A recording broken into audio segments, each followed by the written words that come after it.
আপনারা জানেন যে নিট পরীক্ষার প্রশ্নপত্র ফাঁস নিয়ে কংগ্রেস এবং সিপিএম এবং অন্যান্য বিরোধী দলগুলি সেখানে বিভিন্ন মিথ্যা প্রপাগান্ডা তৈরি করবার চেষ্টা করছে।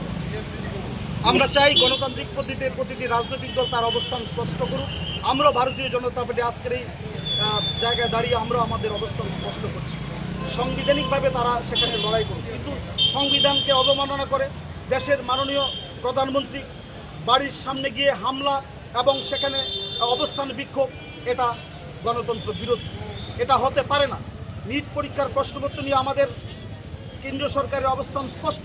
সেখানে বলা হয়েছে বিচার বিভাগীয় তদন্ত চলছে, যদি সেখানে প্রমাণ হয় যা করা উচিত আমাদের সরকার সেখানে করবে। কিন্তু সিপিএম এবং কংগ্রেস আজকে দেখলাম কয়েকটি তারা 8-10 জনের একটা মিছিল সংগঠিত করেছে এবং বক্তব্য রেখেছে। কি বক্তব্য?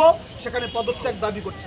ন্যাশনাল এলিজিবিলিটি কাম এন্ট্রান্স, যেটা গ্র্যাজুয়েট স্তরে, আন্ডার গ্র্যাজুয়েট স্তরে, সেই স্তরে প্রবেশিকা পরীক্ষার প্রশ্নপত্র ফাঁস হয়েছে, তার বিচার বিভাগীয় তদন্ত চলছে। কিন্তু সিপিএম কংগ্রেস যেভাবে প্রপাগান্ডা তৈরি করছে তার বিরোধিতা করে আমরা আজকে আমাদের এখানে অবস্থান স্পষ্ট করেছি। আমাদের সাথে আমাদের মণ্ডল সভাপতি সহ আমাদের নেতৃত্বরা ছিল। এরা সরকারি সম্পত্তি নষ্ট করবার চেষ্টা করছে, এরা শান্ত ত্রিপুরা, শান্ত ভারতকে অশান্ত করবার চেষ্টা করছে এবং মানুষের গণতান্ত্রিক অধিকার হরণ করবার চেষ্টা করছে। আমরাও আমাদের অবস্থান স্পষ্ট করেছি। যদি এই ধরনের কোনো কাজ সিপিএম কংগ্রেস করে, আমরা ভারতীয় জনতা পার্টি কার্যকর্তারা আমরা রাস্তায় নামব। এই আমাদের বক্তব্য, এই নিয়েই আজকে আমাদের বিক্ষোভটি শুনবো। কেন্দ্র করে গোটা দেশের সাথে আমাদের রাজ্যের আমাদের খোয়াইয়ের রাজপথে মানুষকে বিভ্রান্ত করে বক্তব্য রাখছে এবং বিশৃঙ্খল পরিবেশ সেখানে তৈরি করছে। আমরা যারা ভারতীয় জনতা পার্টি করি, আমরা বিশ্বাস করি গণতান্ত্রিক এই দেশের গণতান্ত্রিক পদ্ধতি অনুযায়ী প্রতিটি রাজনৈতিক দল তার বক্তব্য রাখবে, তার আবেদন করবে, তার মিছিল মিছিল সেখানে সংগঠিত করবে। আমরা একটা রাজনৈতিক দল সেবা এবং সংগঠনের মধ্য দিয়ে এদেশের মানুষের আস্থা বিশ্বাস অর্জন করে দেশের তৃতীয়বারের মতো নরেন্দ্র মোদীর নেতৃত্বে সরকার, এ রাজ্যের মাননীয় মুখ্যমন্ত্রী প্রফেসর ডক্টর মানিক সাহার নেতৃত্বে দ্বিতীয়বারের মতো সরকার এখানে চলছে। এ জেলার 556টি গাঁওসভায় ভারতীয় জনতা পার্টির নেতৃত্বে পঞ্চায়েত, আমাদের 6টা পঞ্চায়েত সমিতি ভারতীয় জনতা পার্টির নেতৃত্বে, 2টা পৌরসভা ভারতীয় জনতা পার্টির নেতৃত্বে এবং জেলা পরিষদ পঞ্চায়েত সমিতি জনগণের আশীর্বাদ নিয়ে নেতৃত্বে সেখানে এই সংস্থাগুলি সেখানে চলছে। আমরা আমাদের রাজনৈতিক অবস্থান খোয়াইয়ের রাজপথে দাঁড়িয়ে কোহিনুর প্রাঙ্গণে আমরা সমস্ত অংশের মানুষের সামনে সেখানে বলার জন্য আমরা উপস্থিত হয়েছি। নিট পরীক্ষা ন্যাশনাল এলিজিবিলিটি টেস্ট গ্র্যাজুয়েট স্তরের প্রশ্নপত্র ফাঁস হয়েছে, এ বিষয়ে কেন্দ্রীয় সরকার অবগত আছে এবং এর পরিপ্রেক্ষিতে ইতিমধ্যেই কেন্দ্রীয় সরকার কর্তৃক বিচার বিভাগীয় তদন্ত সেখানে শুরু হয়েছে। এই বিষয়টাকে কেন্দ্র করে ঘোড়াজলের মাছ ধরার লক্ষ্যে ভারতের মার্ক্সবাদী কমিউনিস্ট পার্টি, যারা ঘনিষ্ঠ একটা রাজনৈতিক দল, আর একটা কংগ্রেস, তারা সেখানে বিভিন্ন কার্যক্রম সেখানে গ্রহণ করেছে। দেশের সংবিধানের অবমাননা হবে, দেশের সংবিধানের নিয়ম অনুযায়ী দেশের প্রধানমন্ত্রীর বাড়ি আক্রমণ হবে, জাতীয় সম্পত্তি নষ্ট করবে, শান্ত ভারত, শান্ত ত্রিপুরাকে অশান্ত করবে। এ প্রশ্নে দাঁড়িয়ে ভারতীয় জনতা পার্টি আপোষ করবে না। যারা যারা আমার এই ত্রিপুরা রাজ্যে আমাদের দেশের প্রধানমন্ত্রীর বাড়ির সামনে হামলা করবার জন্য অবস্থান বিক্ষোভ দিয়েছিল রাহুল গান্ধীর নেতৃত্বে, এ রাহুল গান্ধী মনে রাখা উচিত এ রাজ্যে ভোট আমলে সিপিএম মিছিল করেছিল যে দেশের সবচেয়ে বড় মেডিকেল কেলেঙ্কারি ওই কংগ্রেস শাসনে চোট আমলে সংঘটিত হয়েছে। আর যে সিপিএম আজকে বিজেপিকে কাঠগড়া দ্বারা করবার চেষ্টা করছে, এ খোয়াইয়ের মানুষ জানে, ত্রিপুরার মানুষ জানে, 2010-2013 সালে 10,320 যে চাকরি কেলেঙ্কারি, শিক্ষা কেলেঙ্কারি, সেটা ভারতের মার্ক্সবাদী কমিউনিস্ট পার্টির শাসনে এ রাজ্যে সংগঠিত হয়েছিল। এটাই পৃথিবীর গণতান্ত্রিক দেশের ইতিহাসে সবচেয়ে বড় শিক্ষা কেলেঙ্কারি, যার সূচনা বামপন্থী শাসন হয়েছে, যার তদন্ত এ রাজ্যের 40 লক্ষ মানুষকে এই গ্রামে আমাদেরকে বলতে হয়েছে। আজকে সেই সিপিএমের জনপ্রিয় নেতৃত্ব কংগ্রেসের সামনে এসে বড় বড় বক্তব্য রাখছে। 2010 সালে এ রাজ্যে ত্রিপুরা বোর্ড অফ সেকেন্ডারি এডুকেশনের পরীক্ষার যে ফলাফল, সেখানে হাজার হাজার ছাত্রছাত্রী ফলাফলের সেখানে ভুল প্রমাণিত হয়েছে। গোটা ত্রিপুরাতে সেখানে আন্দোলন ঘটিত হয়েছিল। তার দায় বামপন্থীরা নেয়নি। 10,323 দায় বামপন্থীরা নেয়নি। শুধু শিক্ষা ক্ষেত্রে না, আমাদের খোয়াই থেকে দেখেছি, আমরা দেখেছি বিরোধী অনুসরণ স্কুল বামপন্থী শাসন হয়েছে। আমাদের সবচেয়ে বড় শিক্ষা কেলেঙ্কারি, আমাদের এই রাজ্যে বামপন্থীদের শাসন হয়েছে। আমাদের খোয়াইয়ের বৈধ স্কুল, এখানে শিক্ষক নিয়োগ করে সরকার। শিক্ষকরা তাদের স্তর অনুযায়ী 80 থেকে 1,20,000 টাকা বেতন পায়।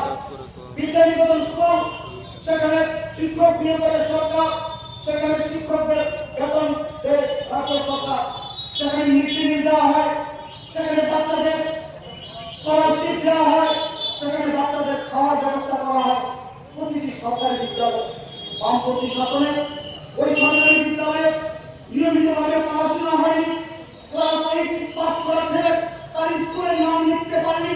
2018 সালে সরকার পরিবর্তন হওয়ার পর আমাদের শিক্ষামন্ত্রী যখন রাজ্যের বিভিন্ন প্রত্যন্ত স্কুলগুলিতে ভিজিট করেছেন, তখন আমরা এই চিত্র দেখেছি। তার দায় বামপন্থীদের।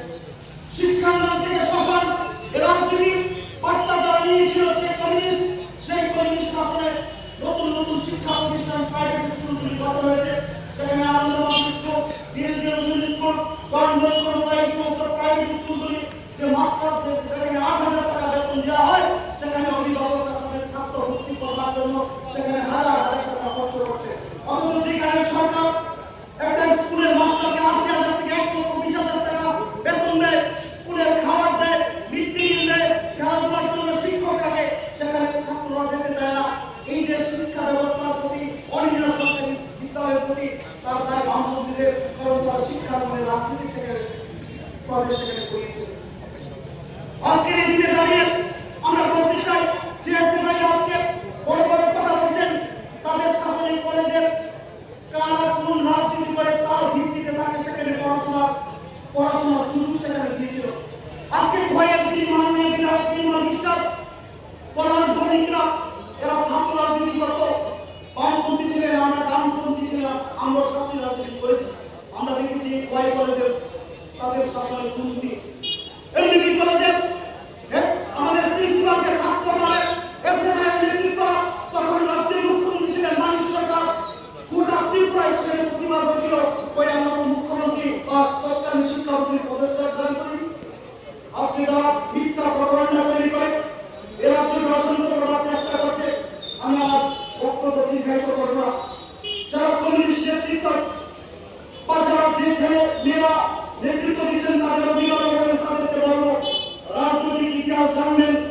বিগত 35 বছরে বামপন্থীদের শাসনে এ রাজ্যের শিক্ষা থেকে উত্তর কেলেঙ্কারি থেকে আধা কেলেঙ্কারি থেকে একটার পর একটা কেলেঙ্কারি সংঘটিত হয়েছে। তখন আপনাদের কোনো মন্ত্রী, কোনো মুখ্যমন্ত্রী পদত্যাগ করেনি। আজকে যখন নরেন্দ্র মোদীর নেতৃত্বের দেশে একটা স্বচ্ছতার সাথে একটা সরকার চলছে, রাজ্যের ডক্টর মানিক শাহের নেতৃত্বে স্বচ্ছতার সাথে একটা সরকার চলছে, মানুষ ঘর পাচ্ছেন, মানুষ কাজ পাচ্ছেন, খাদ্যের অভাব নেই, রেশনের বিনামূল্যে চাল দিচ্ছে, আজকে রেল আসছে, নতুন করে যোগাযোগ ব্যবস্থা তৈরি হচ্ছে, তখন ছোট্ট ছোট্ট কিছু বিষয়কে কেন্দ্র করে ভারতের রাজনৈতিক কমিউনিস্ট পার্টি আর কংগ্রেস একাত্মভাবে সেখানে লড়াই করছে। আগামীকালকে কংগ্রেস রাস্তা রোধ করবে। আমি পুলিশ প্রশাসন, এই খোয়াইয়ের অভিভাবক মন্ডলী, ব্যবসায়ী সবার কাছে বলতে চাই, আমাদের অবস্থান স্পষ্ট। আমরা ভারতীয় জনতা পার্টির কার্যকর্তা। যদি কোনো জনগণের কোন জায়গায় বাধা সৃষ্টি হয় ও সাংগঠনিকভাবে, তাহলে এই সমস্ত কিছু রূপার জন্য প্রশাসনের সাথে ভারতীয় জনতা পার্টির যারা যুবক তারা তাদের মানবে।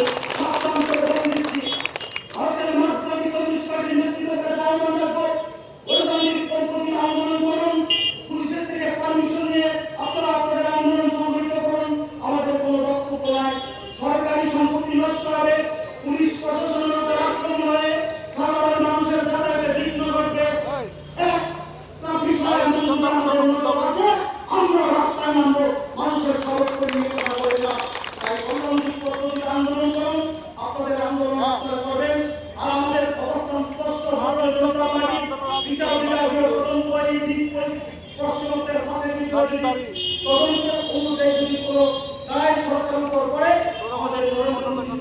বিশ্বাস আছে সেই দায়িত্ব নিয়ে যা করা প্রয়োজন আমাদের কেন্দ্রীয় সরকার তাই মানুষকে বিভ্রান্ত না হওয়ার জন্য এবং সিপিএম কংগ্রেসের এই ভিন্ন চক্রান্তের বিরুদ্ধে সর্বস্তরের জনগণকে সেখানে তার বিরুদ্ধে প্রতিবাদ করার জন্য আহ্বান রেখে আজকের এই বিক্ষোভ মিছিল শেষে আমাদের সভা আমি আমার বক্তব্য এখানে শেষ করছি।